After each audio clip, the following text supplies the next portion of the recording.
Today, traditional patterns are a rare sight in many fly boxes. While I am constantly experimenting with new materials and pattern designs, there are still a few traditional patterns I continue to press into service.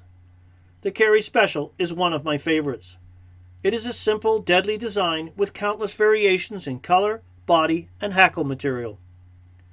Here is one of my favorite Carey variations utilizing some of the newer UV2 materials available through Spirit River.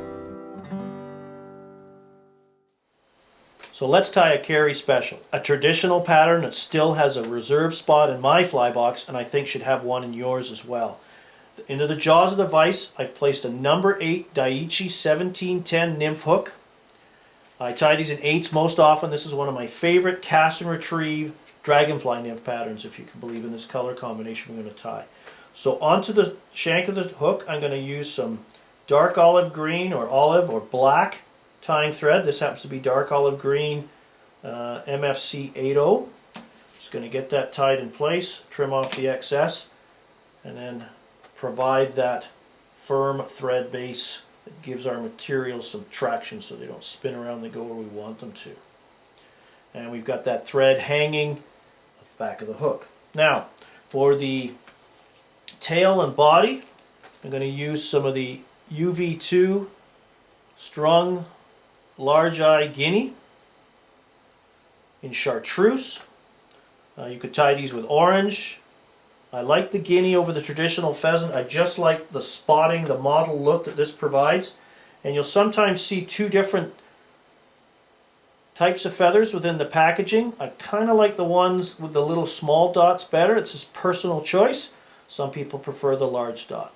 So the tail is made up of the fibers stripped from this particular feather. So I'm just going to strip away the flue from one side to expose the fibers in that middle 2/3 section of any feather, the sweet spot. And I'm just going to make a guess. I'm going to grab, this is probably 3/8 of an inch of materials. I'm not going to count individual fibers, it's just kind of a gut reaction. Just going to strip those away.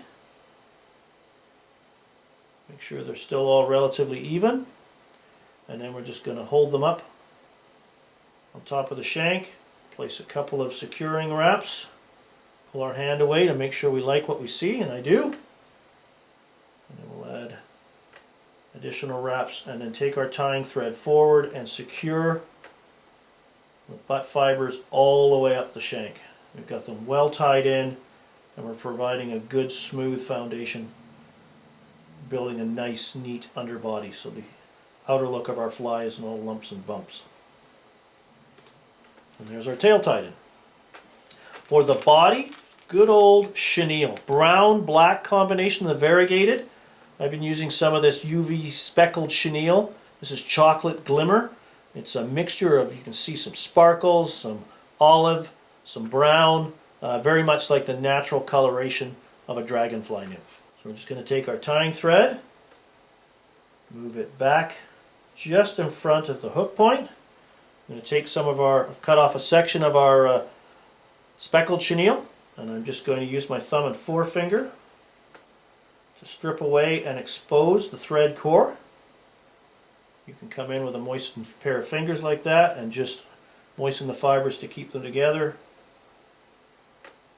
And then secure that thread core all the way down right to the base of the tail. And then right back up.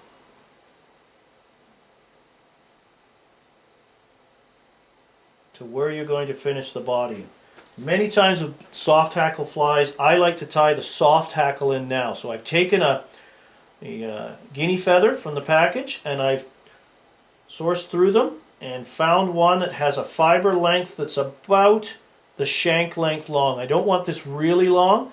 I don't want these fibers to extend back no more than about half the length of the tail, but I want them to envelop or sheath the body. So we're just going to take this feather and I'm going to strip away that good looking flue off the side of the feather. It's a great tying material for other uses, small micro leeches, etc. And I'm going to take my thumbnail and I'm going to take that stem and I'm going to rake it through. I'll grit my teeth to do it here. Just a few times. Doesn't matter if I break away the base. That breaks the grain, if you will, and makes the feather more malleable. And I'm going to tie this in. I'm going to leave a little bit of that strip stem exposed right on top of the shank with wet fly style. So when I wind this up, you can see that convex side of the feather, the most prominently marked, is facing forward. So those fibers will naturally sweep and flow down the body of the finished fly. And we've got a nice firm tie-in here. So all that's left to do now is wind that body material right up to the base of the feather here. So we're just going to pull on this, get it positioned, and start winding this glimmer chenille forward. Give it a good tug every couple of wraps to really make sure it's on there. Right the way up.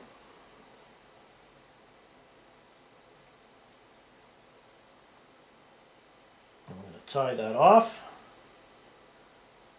A couple wraps over top, 1 or 2 in front. Nip away the excess.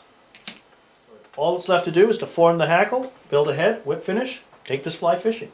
So we're just going to put a half turn in to the hackle, attach our, make sure it's positioned, attach our hackle pliers, and then just wind and sweep those fibers back. 1 or 2 wraps is fine. It's better to err on the side of sparse than overdressed, as the fibers just compete against each other and simply don't move as well.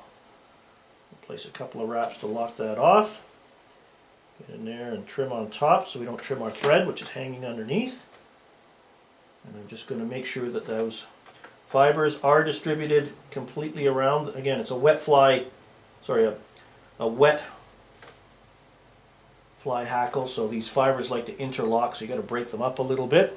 Looks a bit unruly right now, so I'm just going to come in and with my left thumb and forefinger and my middle finger, I'm going to create like a little cone, come back, sweep, and then just start winding back onto those fibers ever so slightly, just to form a nice neat head, like so. And then we'll take some UV clear fly finish in the flow formulation, and coat the tying thread with that flow. Come in again, sweep those fibers back, and continue building our head. I'm just going to come in and do a 3 or 4 turn whip finish. Again, you can use your left hand to sweep fibers out of the way. Disengage our whip finisher. Trim. And then come in and activate the UV to finish the head. I don't know if the camera picks this up, but this UV material, the fluorescence of this just pops. So this fly is going to stand out in deeper water, turbid water, a little bit of come get me, call the fish over. And again, you can also tie it with traditional non-UV guinea as well, but this color combination has worked very well for me in recent years. And again, just to train those fibers, you can come in, sweep them, and just sort of pinch them on top and bottom and sides, and you'll get that nice signature swept back look. And that fly, when you fish this, I usually fish it with a brisk, choppy hand twist or 3 to 4 inch strip pause retrieve. Those fibers are going to open and close and move and suggest, you know, a case caddis moving along the bottom, a caddis pupa, or most often I use this when dragonfly nymphs are about, as this fly just pulses and looks like the legs tucking along the side and a darting nymph. Very simplistic pattern that stood the test of time and is an excellent stillwater pattern. A real traditional favorite with perhaps a little bit of a modern upgrade, if you will. So there you have it, the Carey Special.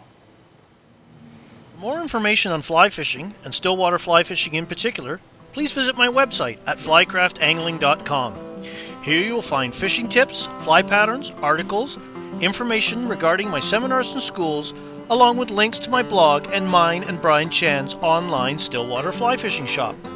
You can also visit our store directly at stillwaterflyfishingstore.com. In addition, you can also follow me through my social media channels, including Facebook, Twitter, and Instagram. Thanks for watching, and please take the time to watch my other tying videos as well.